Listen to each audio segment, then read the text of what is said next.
I'm back now, 6:46 in your Capital Watch. Oil prices just crossed $100 a barrel. The jump comes as the conflict between the U.S. and Iran escalates. Democrats are blaming the war for higher costs at the pump, but most Republicans are still backing President Donald Trump.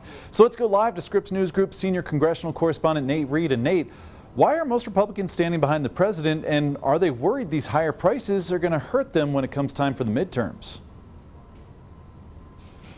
Yeah, Tony, it's a really fascinating political situation on Capitol Hill. We actually saw two separate votes yesterday on trying to limit President Trump's war powers in Iran.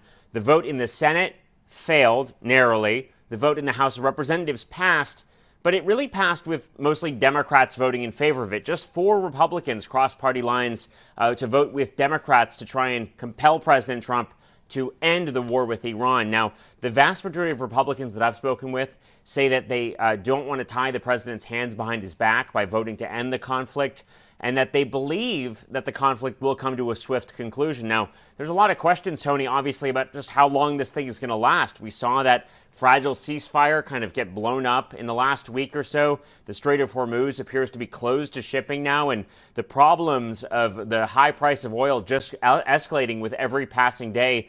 The cost of Brent crude, one of the key indicators of oil prices, hitting $100 yesterday per barrel. That's notable because that's the first time it's reached that level since May, meaning prices just continuing to go up. The cost of gasoline going up as well. But look, Republicans don't want to tie the president's hands behind his back. At the same time, they recognize that the price of fuel going up only could hurt them in the upcoming midterm elections.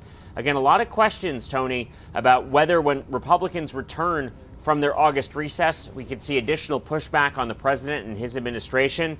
At this point, though, Republicans largely backing the president, saying they have faith in his ability to end the war.